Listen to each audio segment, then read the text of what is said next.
Welcome to another edition of This F***ing Guy, the show where we pick one f***ing guy who's making America worse and explain why they suck. I'm Erin Ryan, host of Crooked Media's Hysteria podcast. And I'm Julia Clare, staff writer at Crooked Media and overall nervous person. Okay, elephant in the room. We did it again. We matched again. And contrary to what some of you in the comments have been saying, this was not coordinated. This is just a repetitive mistake that we keep making. Why would we want to dress alike? No, there's no reason. There's no reason. Anyways. On this episode of This Fucking Guy, we're tackling a man who, dare we say, is the best thing to happen to measles since coughing. We're talking about the brainworm survivor-in-chief, the two-tan, shirtless roadkill guy who, for some reason, shows up on your Instagram feed covered in bugs.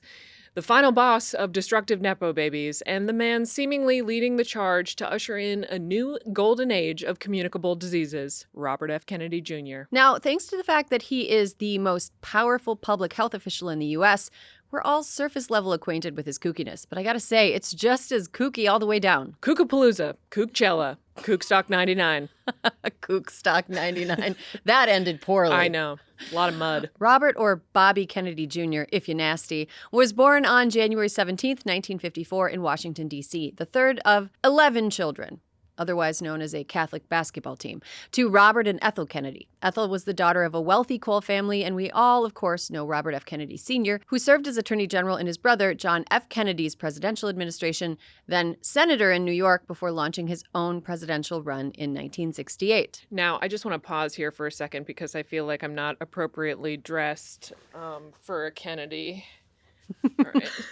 Okay, now you're ready. Now I'm ready. Bobby spent most of his childhood at the family estate called Hickory Hill in McLean, Virginia. The house had once served as Civil War General George McClellan's headquarters for the Union Army. So, you know, probably haunted. Les Guthman, who met Bobby when the two were young boys, recalled that he had, quote, dozens of animals. He wanted to be a veterinarian, and the estate was filled with all manner of living creatures. Dogs, naturally, but also horses, ducks, a seal, a giant tortoise. RFK Sr. even built a walk-in terrarium for all of Bobby's lizards. Okay, we gotta hold RFK Sr. responsible here. Raising your son to be an animal lover is one thing. Encouraging him to be a lizard boy is quite another. In any event, most accounts of Bobby's childhood say that he grew up in a rowdy and chaotic but happy and loving household. But it all came crashing down when the family patriarch was fatally shot on the campaign trail on June 5th, 1968, while addressing supporters at the Ambassador Hotel in Los Angeles. Bobby Jr. learned of the shooting while at school, and a few hours later flew on Air Force Two to be at his father's bedside. Robert F. Kennedy Sr. died the following day, meeting the same tragic end as his brother John. RFK Jr., the boy who inherited his father's namesake, was just 14 at the time. Bobby Jr. thereafter had the kind of turbulent adolescence that one would expect in a family of both extreme privilege and unimaginable, very public trauma. The young Bobby Jr. attended various boarding schools and began experimenting with drugs following his father's death, leading to multiple expulsions. Classmates remember him as a troublemaker who at times evidenced a cruel streak. In a 2025 letter urging senators to reject Bobby's nomination as President Trump's Health and Human Services Secretary, his cousin Caroline Kennedy stated plainly that Bobby has, quote, always been charismatic, able to attract others through the strength of his personality, willingness to take risks, and bend the rules. If you haven't read that letter, by the way, I highly recommend it. Caroline Kennedy almost never speaks on personal or family matters, but oh boy, did she save a bunch of heaters for this letter. In his teenage years, Bobby Jr. was the ringleader of a pack of spoiled children of privilege who called themselves the Hyannisport Terrors. That would be a great name for a Vampire Weekend song. Or a name for a psychosis induced by doing too much cocaine on a sailboat. Either. They both sound good. The little Brooks Brothers clad shitheads vandalized cars, stole boats, and yes, did more drugs. When he was 16, police in Cape Cod arrested Bobby for marijuana possession. He was arrested again the following year for allegedly spitting ice cream in a police officer's face. Sounds like a sweet kid. Yeah, for much of his youth, a heavy metal guitar riff played whenever Bobby entered the room. His aunt, Eunice Kennedy Shriver, thought he was such a bad influence that she forbade her children from fraternizing with their cousin. In that 2025 letter to Congress, Caroline Kennedy echoed that sentiment, saying, quote, I watched his younger brothers and cousins follow him down the path of drug addiction. Guitar riff! Now, being a general fuck-up with priors and expulsions from more than one school under your belt doesn't stop you from getting into Harvard if you're a Kennedy. And get into Harvard he did. That's Harvard's famous DEI program for fuck-ups with rich dads. Don't worry, folks. The Supreme Court will never take that away. In Harvard's hallowed halls, the drugs continued. Caroline wrote that Bobby's basement, his garage, and his dorm room were the centers of the action where drugs were available, and he enjoyed showing off how he put baby chickens and mice into a blender to feed his hawks. It was often a perverse scene of despair and violence. Look, youthful indiscretions are absolutely not something anyone should be made to pay for in perpetuity, but it would be naive, even irresponsible, for people to overlook certain patterns of behavior that clearly presented themselves in Bobby at an early age, especially the tendency toward manipulation and the freaky animal stuff. Bobby graduated from Harvard in 1976 and then, again, like his father, enrolled in the University of Virginia Law School. He graduated in 1981 and began working as an assistant district attorney in Manhattan in 1982. Unfortunately, Bobby failed the bar exam the following year, which forced him to resign from the DA's office. You know, the third generation of every rich family always has at least one fuck-up cousin who fails the bar exam. That's beautiful. He was also arrested for heroin possession after it was found in his luggage on a flight to South Dakota in September 1983. 2 days after the episode on the airplane, he checked himself into a residential rehab facility in New Jersey. Bobby was sentenced to community service and 2 years probation and says he has been clean and sober ever since. His younger brother David was not so lucky, dying of a drug overdose in 1984 in a Palm Beach hotel at just 28 years old. Soon after that, he started working for Hudson Riverkeeper, which was working to clean up the polluted Hudson River. He was admitted to the New York State Bar on his second try in 1985, then got a Master's of Law in Environmental Studies and started doing some actual work that didn't involve him doing yacht crimes. This period seemed to suggest that Bobby had finally grown up and turned his life around, which was also the perfect opportunity for him to pursue his new favorite high, being famous and chasing punani. Sorry. It doesn't say punani in the script, but I felt like... I thought you were going to say chasing skirt, and I was like, wow, that would be fun. Yeah. So our guy is currently on marriage number 3. He left his first wife and mother of his first 2 children, Emily Black, for his second wife, family friend Mary Kathleen Richardson, in 1994. When he left wife 1 for wife 2 was already pregnant with their son Connor. Fun fact about Connor Kennedy, he would go on to briefly date Taylor Swift. That is a fun fact. Yeah. Bobby and Mary Kathleen would go on to have 3 more children for a total of 6 children for Bobby. A lot. Okay, husband-wise, RFK Jr. was subpar. In fact, there's more evidence that being in a relationship with RFK Jr. may be extremely harmful than there is evidence that the MMR vaccine is. Yes, hooking up with RFK Jr. is called the Kennedy injection, and no one should get it. In 1998, the Kennedys hired a live-in babysitter named Eliza Cooney, who took the job because she was interested in Bobby's environmental work. Cooney had claimed that when she worked for the family, Bobby was a big old creep, eventually cornering her in a pantry and groping her. She left the job shortly thereafter and has said that the whole experience soured her on working for environmental causes. These accusations didn't become public until 2023, and in response to them, RFK Jr. said that he is, quote, not a church boy. I have many skeletons in my closet. He declined to comment further. Okay, I guess that solves it. Fine. While married to Richardson, Kennedy would reportedly text images of women in intimate context to his friends, presumably that he took himself. Recipients of said photos were not positive that the women in them had consented to being photographed or having those photographs shared. In 2010, Kennedy separated from Mary and began dating Curb Your Enthusiasm actress Cheryl Hines. According to Maureen Callahan, author of Ask Not, The Kennedys and the Women They Destroyed, at the end of his marriage to Mary Kathleen, Bobby flagrantly cheated, cut off her access to credit cards and cash, had her forcibly hospitalized, and told her that she'd be better off dead. Mary Kathleen lost custody of her children to Bobby, and in March 2012, she was found by her housekeeper hanging from the rafters of her barn. Mary's family hired a private investigator to look into whether it was possible to file a wrongful death suit against RFK Jr., who they accused of psychological torture. And after her death, somehow something purported to be RFK Jr.'s sex diary was leaked to the New York Post, which is where you're supposed to leak a sex diary, I guess. The diary covered events that would have occurred in 2001. It listed the names of 37 women he'd been involved with and a middle school level scorecard of how far they went, ranging from 1 to 10. Like different numbers for how long he got some under the shirt or over the pants action? Yeah, kind of. Okay. Yeah. In the diary, Kennedy seemed tormented by his pussyhound ways, lamenting the temptations that constantly seemed to be coming his way in the form of women. Kennedy denied that it was his and said he wasn't even keeping a diary in 2001. Still, if you're interested in making yourself feel deeply bad, the Post's coverage of the RFK sex diary is still available online to read. By the way, Cheryl Hines' entry into this hornet's nest did not end with her being the next Jackie O, at least not in the eyes of her husband's boss. This crazy thought he's at the White House, the fights are on. It's pretty incredible. Crazy. It's insane.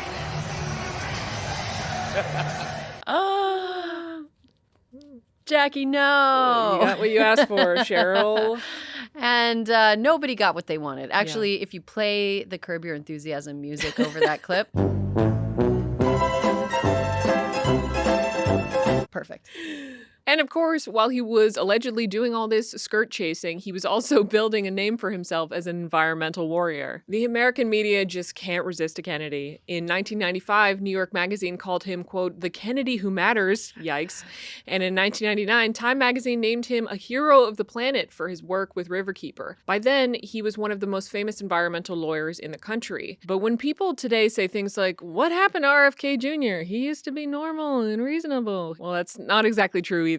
In 2004, Bobby appeared in an HBO documentary directed by his sister Rory Kennedy about the dangers of a nuclear power plant on the Hudson River. Rory, knowing her brother better than most people, warned the film's production company that Bobby was known to play fast and loose with the facts. According to a member of the crew, her words were, he could say some crazy shit.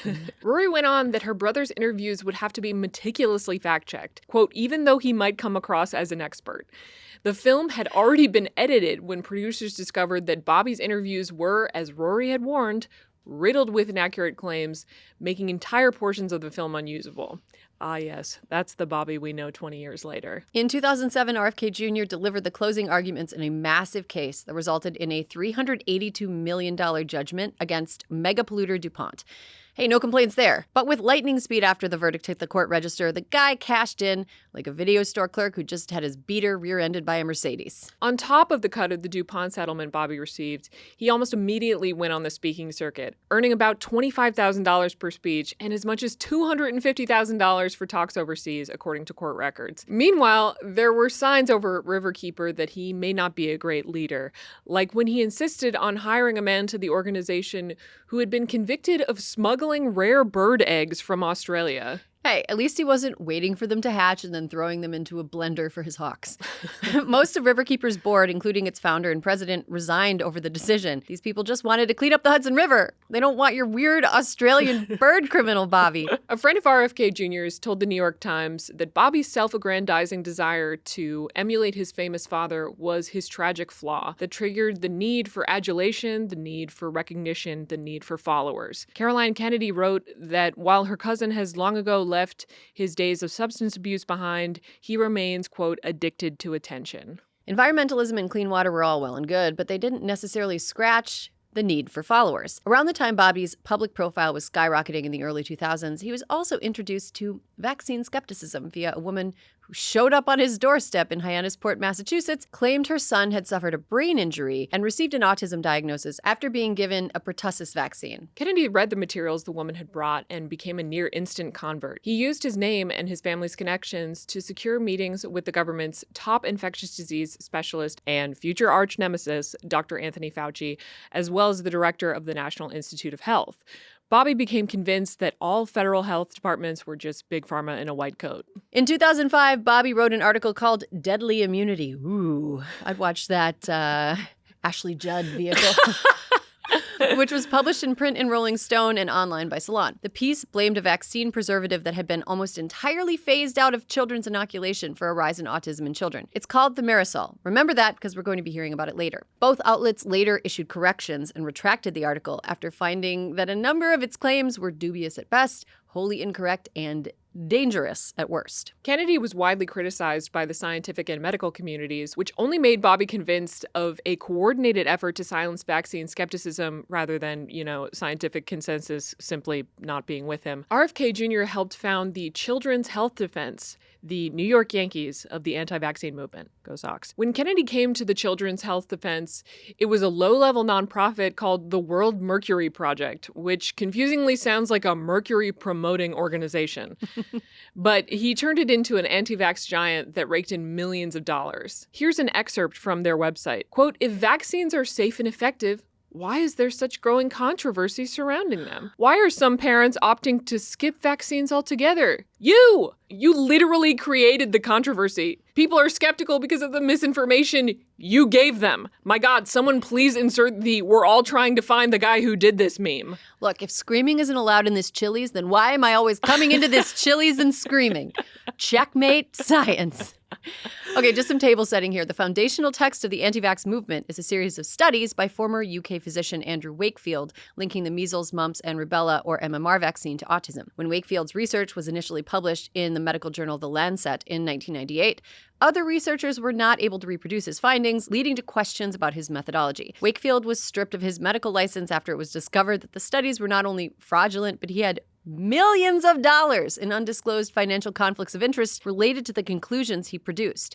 Unfortunately, The Lancet didn't retract the study for several years. Financial conflicts of interest are an important through line here. And by that, we mean the people spreading the misinformation are also making bank from that information spreading. Exactly. And the most pernicious aspect of RFK's rhetoric is that, like many conspiracy theories, it seems founded in a grain of truth. The notion that the pharmaceutical industry is a predatory, profit-seeking behemoth that doesn't actually care about patient outcomes rings true to a lot of Americans. There's no shortage of examples to pull from in support of it. The only problem is RFK Jr. and his Make America Healthy Again compatriots are also profit-seeking. Not only is Bobby a direct beneficiary of the tens of millions of dollars given to the Children's Health Defense, he currently has a financial stake in several lawsuits against vaccine manufacturers. I think author and science educator Hank Green said it best. We gotta reject, well, RFK Jr. is right about some things, and accept if we don't confront the real problems with our systems, it becomes much easier for con artists like this guy to manipulate people. In recent years, Bobby has shifted away from overt anti-vax rhetoric in an attempt to broaden his appeal and instead uses phrases like, quote, medical freedom and informed consent, but it all points to the same thoroughly debunked central thesis. So let's talk a little bit about that central thesis, because RFK Jr.'s quackery makes more sense holistically speaking if you understand just how out there his underlying views are. I'm going to put on my invisible mortar board that I got when I graduated from RFK Jr. Academy of Medicine for this next part, okay? Julia, what causes disease? How do we get diseases? Germs, bacteria, viruses, and you get them when a germ, bacteria, or virus enters your body and infects you? Easy. Wrong, bitch! Okay. Sorry, that's how we talk here at the RFK Jr. Academy of Medicine. We also don't actually believe in germs here. We believe that disease is caused by miasma, which are poisonous vapors that emanate from decaying organic material, like, say, rotten trash or bad hygiene or poor nutrition or something you put in your body that is bad for you, which weakens your immune system, and that is what causes disease, not germs. Got it. If that were true, it would mean that any medical treatment that assumes that diseases are caused by specific viruses or bacteria, like antibiotics and vaccines, would kind of run contrary to this theory, which is why RFK Jr. is also a proponent of drinking raw milk and removing fluoride from drinking water. No place for disease to flourish in that Sistine Chapel of a body of his. And we know this because he wrote about it in one of his books, 2021's The Real Anthony Fauci. The theory goes, as long as you're physically fit and taking your daily regimen of supplements that have turned Joe Rogan the color of a hot dog, getting viruses like COVID-19 or AIDS is simply not possible. And anyone who tells you that it is possible was put up to it by Big Pharma, and Big Pharma is just in it to make money. Class dismissed. If you're interested in more on this, Malcolm Gladwell does a good deep dive on a recent episode of Revisionist History, the podcast. Okay. Today's episode of This Fucking Guy is brought to you by Via. If you haven't tried them yet, you're seriously missing out. Whether you need to unwind, refocus, pretend you have your life together, Via is here to enhance your everyday and probably your night too. 500,000 happy customers can't be wrong. Via is changing the game in feeling good naturally, combining high-quality hemp-derived ingredients with powerful cannabinoids to create real, effect-driven results. Want better sleep, more focus, a little boost in the bedroom, or maybe you just need to chill out because your stress levels are currently at screaming into the void status? Whatever you need, Via has a solution for you. And here's the best part. Via lets you customize your experience. Whether you're looking for daily wellness, laser focus, or deep relaxation, aka the kind of chill that makes you one with the couch, Via has it. With products ranging from 0 to high cannabinoid levels, they've got options for everyone. We're talking award-winning, effect-forward gummies to calming drops, all made with organic, lab-tested hemp from trusted, independent American farms. None of that mystery gas station nonsense. Via legally ships nationwide discreetly. No medical card required, no sketchy parking lot meetups, just straight to your door with a worry-free guarantee. Not sure where to start? No worries. Via has a product finder quiz that will hook you up with the perfect match in less than 60 seconds. So if you're 21 and over, treat yourself to Via's annual Spring 420 sale. Black Friday level savings up to 35% off site-wide right now, up to 50% off packs and bundles, and get a free gift and more savings with your first order using our exclusive code GUY at the link in our description. Plus, enjoy free shipping over $100. I have to say, this morning, my husband and I are getting the kids ready, and he is like, I just had the best sleep that I have had in quite some time. You know what it was brought to you by? Via. He took a Via before bed and woke up this morning feeling rested, happy, and like he had a good night of sleep, which, you know what? You got to take your wins when you get them. They can be kind of rare in this day and age. If you're 21 and over, check out the link to Via in our description and treat yourself to Via's annual Spring 420 sale. Black Friday level savings up to 35% off site-wide right now, up to 50% off packs and bundles, and get a free gift and more savings with your first order using our exclusive code GUY. Plus, enjoy free shipping on orders over $100. That's code GUY at the link in our description. After you purchase, they ask you where you heard about them. Please support our show and tell them we sent you. Enhance your everyday with Via. So germ theory, which is the one that ultimately won out, suggests that specific germs cause specific diseases and thus can be treated with specific antibiotics or prevented with specific vaccinations. This is also why Bobby has such smoke for Dr. Anthony Fauci, who co-invented the rotavirus vaccine, which, by the way, is one of the most effective, safe, and widely used vaccines in the world. Miasma theory must be real for all of the garbage RFK Jr. spouts to stand up to muster, like how you must believe that it was legal for Daniel LaRusso to kick Johnny in the face during the final round of the tournament in order for the ending of the Karate Kid to make sense. Sweep the leg. And so miasma theory and everything that flows from it, opposition to pandemic mitigation, promotion of misinformation about the nature of disease, drinking raw fucking milk, it's all had devastating real-world consequences, but none quite as striking as the work done by the Children's Health Defense. Not only has the misinformation disseminated by the CHD increased vaccine hesitancy or outright refusal among parents in the U.S., it's done it in other countries as well. In 2019, RFK Jr. visited Samoa a year after the government suspended measles vaccinations following an incident in which an improperly prepared vaccine killed 2 infants. Many Samoan parents were not convinced the vaccines were safe when inoculations resumed, and fewer than 1/3 of the nation's babies were vaccinated against measles, which is incredibly contagious and was at the time experiencing a global resurgence. Bobby saw this moment as an opportunity. What happened next was recounted in his Senate confirmation hearing this year. Just 4 days after the Prime Minister declared a state of emergency, 16 people already dead, you sent a letter to him promoting the idea that the children had died not from measles, but from, quote, defective vaccine. You launched the idea that a measles vaccine caused these deaths. After Bobby's visit and campaign there against vaccination, a measles outbreak hit the small island nation and killed 83 people, mostly small children. Thousands more got sick. Bobby kept in contact with the country's prime minister and blamed the deaths on vaccines because we all know vaccines and their habit of killing people who have not gotten the vaccine. Mm-hmm. This is the kind of logic we're working with. Bobby also went on the Joe Rogan Experience, one of our nation's greatest resources of epidemiological information, and called the Spanish flu epidemic of 1918, which killed 50 million people, a vaccine-induced flu. There's good evidence that the Spanish flu, there's not a definitive, but very, very strong evidence. The Spanish flu was vaccine-induced flu. The deaths were vaccine-induced. This is despite the fact that the first flu vaccine wasn't invented until the 1940s. Okay. There's that Harvard education. Yeah. Less than a year after the Samoa incident, the COVID-19 pandemic would hit, which would turn out to be cking, one of the best things for RFK Jr.'s career and his bottom line. He'd already positioned himself one of the most authoritative voices in the wellness space. Wellness, by the way, is another word for health science for people who got their high school science tests handed back to them face down.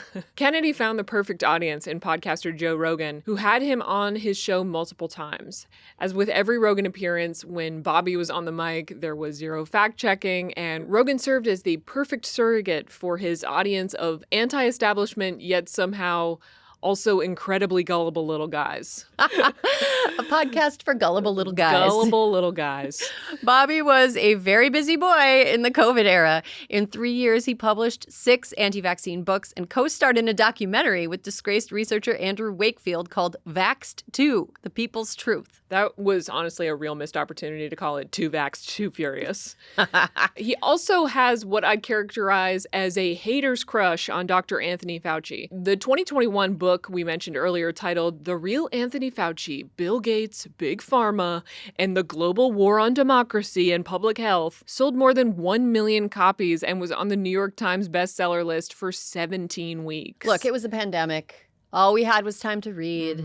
I miss the free time. I know. I want to make some bread. All the while, both his personal and his nonprofit social media feeds accrued hundreds of thousands of followers. Meta eventually took down his account at the height of the pandemic for spreading misinformation on vaccines. Kennedy sued the Biden administration for pressuring Meta to take down his accounts, telling Vanity Fair in 2024 that the Biden administration, quote, lost me 800,000 followers. Not so coincidentally, more and more money poured into the tax-exempt Children's Health Defense, doubling its revenue in 2020 to $6.8 million and increasing Kennedy's annual salary from $40,200 in 2016 to $510,515 in 2022. In 2023, Kennedy announced that he would be challenging then-President Joe Biden in the Democratic primary. Initially, he polled well thanks purely to the popularity of his family. But as he gained more attention and the media shed light on his whole deal, his support plummeted. In July of 2023, he was criticized for suggesting that the COVID-19 virus may have been engineered to target Caucasians and Black people, and that Ashkenazi Jews and Chinese people were notably, quote, most immune. People were like, that's racist. But he claimed that the statement was misinterpreted. It's not racist. It's just that Jews and Chinese, ... George Soros. Okay. God. Which brings us to the brainworm. If all of RFK Jr.'s deranged behavior sounds like he had a brainworm or something, it's because he did. In 2010, he was diagnosed with a dead tapeworm in his brain, which consumed a portion of his brain and caused him brain fog, which he used as an excuse for his reckless and abusive behavior liberally. This is something that he willingly said into a microphone on a podcast in 2024 when he was running for president. He also used his worm to diss both Biden and Trump in a tweet in May 2024 saying, quote, I offered to eat 5 more brain worms and still beat President Trump and President Biden in a debate. Honestly, you gotta give it to him for that. You gotta hand it to him. You gotta hand it to him. Originally, there were claims that he contracted the worm from eating a dog.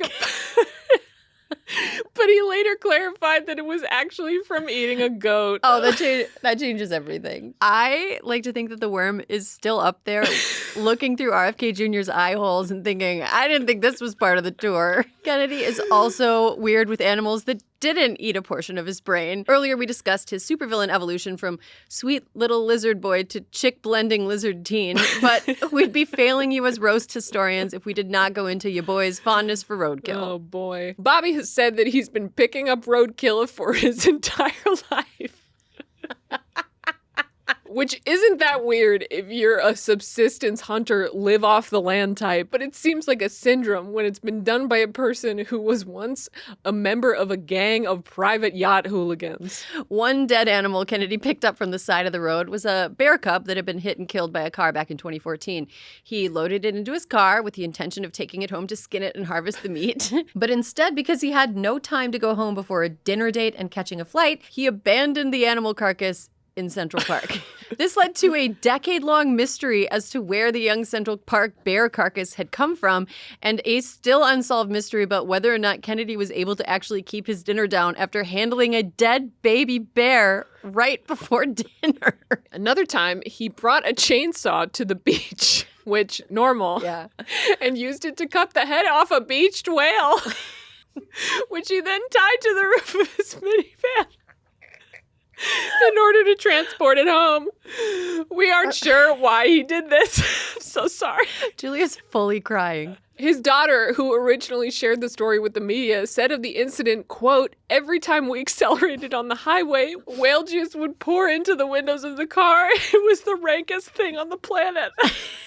The quote continues, "We all had plastic bags over our heads with mouth holes cut out, and people on the highway were giving us the finger. But that was just normal day-to-day stuff for us." Kennedy hasn't publicly confirmed or denied this. I'm so sorry. You did it! Back to politics. Shockingly, RFK Jr.'s presidential campaign didn't land with mainstream Democrats. In fact, despite whispers that he was only running to siphon votes away from Biden as a sneaky way to boost Trump, the opposite happened. He started attracting Trump donors and voters, like the one girl from your high school who went from working for an MLM to trolling Facebook Marketplace for unvaccinated donor breast milk over the course of like a year. Ah, yes. The crunchy to alt-right pipeline was Kennedy's target demo. But what did his platform actually contain?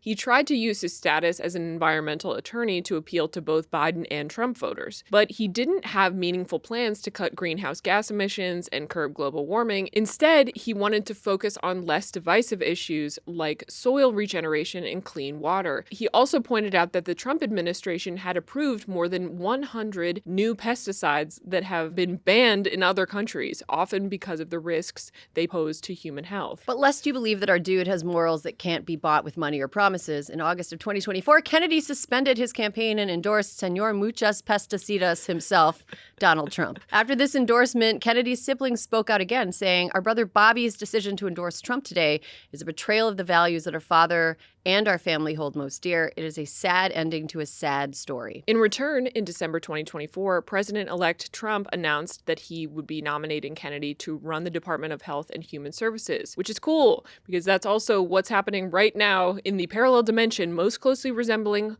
our understanding of hell. The scientific community was alarmed by this. 17 Nobel laureates wrote a letter urging the Senate not to confirm him. The letter stated, in addition to his lack of credentials or relevant experience in medicine, science, public health, or administration, Mr. Kennedy has been an opponent of many health-protecting and life-saving vaccines, such as those that present measles and polio, a critic of the well-established positive effects of fluoridation of drinking water, a promoter of conspiracy theories about remarkably successful treatments for AIDS and other diseases, and a belligerent critic of respected agencies. In view of his record, placing Mr. Kennedy in charge of the DHHS would put the public's health in jeopardy and undermine America's global leadership in the health sciences in both the public and commercial sectors. There was also a January letter signed by over 17,000 doctors urging the Senate not to confirm him, and over 80 health-related organizations voiced their opposition to his nomination. One epidemiologist said giving Kennedy the reins of HHS would be akin to, quote, putting a flat earther in charge of NASA. But none of that mattered to the Senate Republicans. Bobby was confirmed by a party line vote in the Senate, minus Republican Mitch McConnell, polio survivor who has a very specific bone to pick with people who are skeptical of vaccines. Kennedy has done, well, pretty much exactly what all the experts warned us he would do. President Trump has put Kennedy in charge of something called the Make America Healthy Again Commission, which has the stated aims of, quote, investigating the incidence and causes of chronic childhood diseases and, quote, assessing the prevalence and threat posed by the prescription of SSRIs, antipsychotics, mood stabilizers, stimulants, and weight loss drugs. On February 20th, on orders from HHS, the CDC stopped promoting the influenza vaccine, right in the middle of a particularly nasty flu season. Kennedy wasn't there when the current measles outbreak started, but hasn't done a great job handling what he inherited. When he was sworn in, the Texas Department of Public Health reported that at the time, there had been 146 cases of measles, 20 hospitalizations, and 1 death. The first measles death in America in over a decade. This is very concerning. But when RFK made his first public statement on the outbreak, he was like, hey, it's NBD, man. He said, quote, there have been 4 measles outbreaks this year in this country. Last year, there were 16. So it's not unusual. We have measles outbreaks every year, end quote, which was not true. He also claimed that hospitalizations were mostly for quarantining, which was not true either. He's also promoted ineffective treatments for measles in his role at HHS, like steroid inhalation, which fights inflammation but can depress the immune system, an antibiotic, vitamin A, and cod liver oil. He called these almost miraculous, possibly related.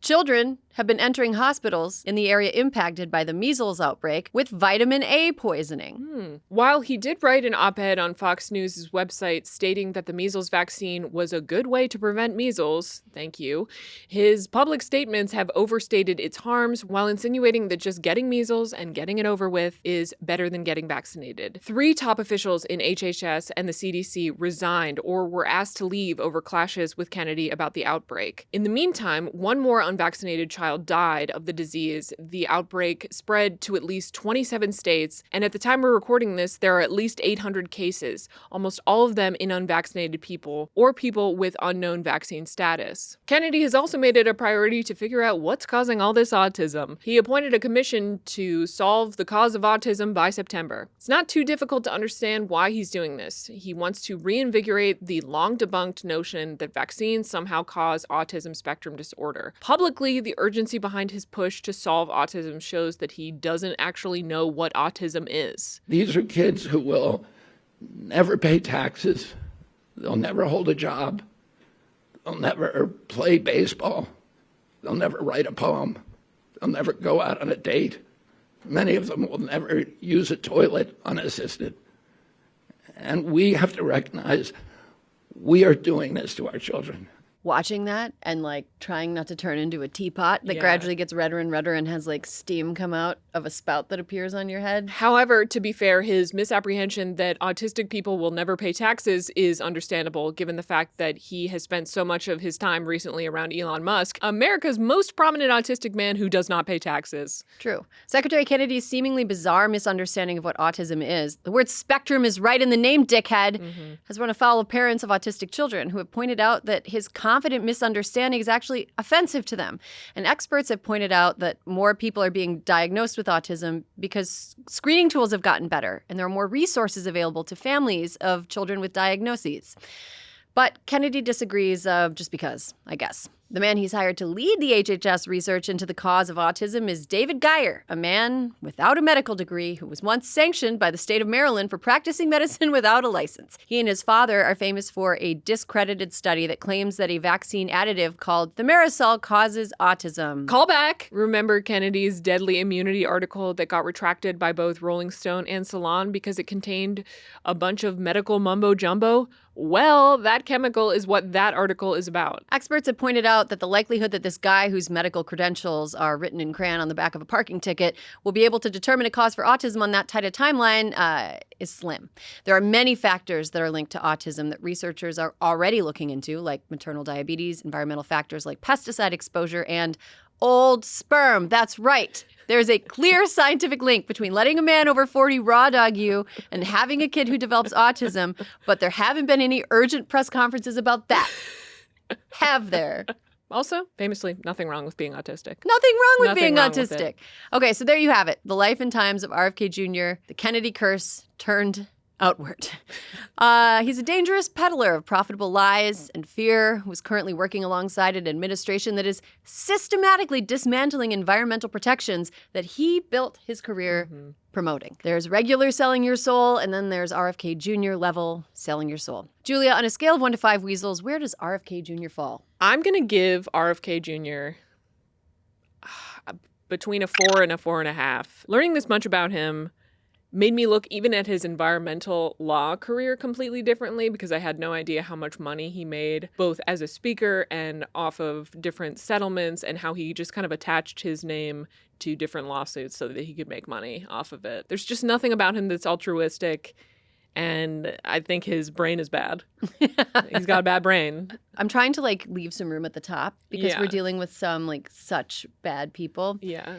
And I'm going to say he gets a 4 from me. He's a 4. I feel like his presence in our like public, the public square makes it more difficult for people who should be allies in the fight for like medical justice to actually align themselves. Totally. Because now we have like crunchy raw milk people and they're now like opposed to us. And what we all agree on is that like there's a problem with the system as it exists. Right. But he has got them all riled up about things like fluoride in the water. Right. And what we should be riled up about is like the fact that you can go bankrupt if you have like a major surgery. Right. Like, and it shouldn't exist. And that's all the time we have for this episode of This Fucking Guy. I'd like to take a moment to throw some shine on Julia Claire, who has been oh my God, absolutely rocking out, helping write and perform this series, but will be moving on to a different role in the company after this episode. Julia, I love you more than RFK Jr.'s dead brainworm loves raw milk and roadkill. It's been the privilege of my life to talk about these terrible people with you. If you like this video, hit the subscribe button for more Hysteria content in your feed and share with your friends. And if you have an idea for who would make a great subject for our next This Fucking Guy, leave it in the comments below. Until next time.